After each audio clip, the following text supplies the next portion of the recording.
ਸਾਡੇ ਮਲਕ ਭਾਈ ਦੀ ਐਨਕ ਵਾਪਸ ਕਰ ਦੋ। ਫਾਦ ਸਾਹਿਬ ਬੰਦਾ ਕੋਈ ਚੀਜ਼ ਲੈਂਦਾ ਪੁੱਛ ਕੇ ਲੈਂਦਾ ਮੇਰਾ ਭਰਾ। ਮੈਂ ਐਨਕ ਲੱਭਦਾ ਮੈਨੂੰ ਐਨਕ ਨਹੀਂ ਲੱਭੀ।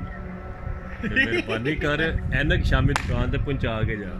ਸਮਝ ਆਈ ਹੈ ਨਾ ਅੱਲਾਹ ਦੇ ਵਾਲੇ। ਆ ਸੁਣ ਲੈ ਗੱਲ ਉਹਦੀ, ਨਹੀਂ ਤਾਂ ਕੀ ਹੋਏਗਾ ਨਾ ਪਹੁੰਚਾਈ ਤਾਂ ਫੇਰ ਸਾਇਲੈਂਟ ਹੋ ਜਾ, ਨਹੀਂ ਤਾਂ ਵਾਇਲੈਂਟ ਹੋ ਜਾ। ਤੇ ਫਿਰ ਵੀ हेलो एनक पहुंचा के जा मोटे समझ आई है ना।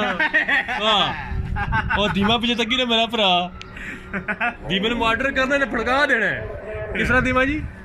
जिस तरह राती त्यारा सुटे है।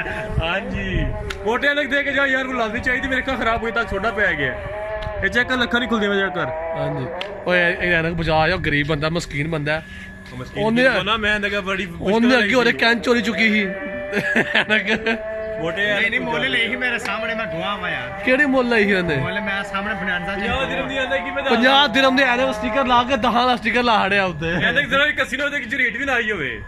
ਇਹ ਸਿੱਕੇ ਤੇਰੇ ਕੋਲ ਨਹੀਂ ਲੱਭਣੇ, ਸਿੱਕੇ ਭੁੱਲ ਜਾਈ। ਸਿੱਕੇ ਚੰਗਾ ਤੇਰੇ ਕੋਲ ਨੇ, ਸਿੱਕੇ ਤਾਂ ਦੀਵੇਂ ਕੋਲ ਨੇ। ਸਿੱਕੇ ਮੇਰੇ ਕੋਲ ਪਏ ਲੱਗੇ ਹੋਏ। ਉਹਨੂੰ ਸਿੱਕੇ ਨੂੰ ਦਿਹਾੜੇ ਵਾਪਸ ਹਨਾ ਸਿੱਕੇ ਕੋਲ ਦੇਣੇ ਵਾਪਸ ਦੇ ਨਹੀਂ ਛੋਟੇ ਸਿੱਕਾ। ਆ ਵੇਖ ਲੈ ਨਦੀਮ ਸਿੱਕੇ ਤੇ ਉਹਦੇ ਹੜੇ ਨੇ। ਹਾਂ ਤੇ ਬਾਕੀ ਸਿੱਕੇ ਮੇਰੇ ਕੋਲ ਨਹੀਂ ਲੈਣੇ ਤੇ ਫਿਰ ਮੇਰੇ ਕੋਲ ਲਈ ਆ ਕੇ ਐਨਕ ਵਾਪਸ ਕਰ ਦੇ ਸਕੂਨ ਨਾਲ ਉਹਦੀ।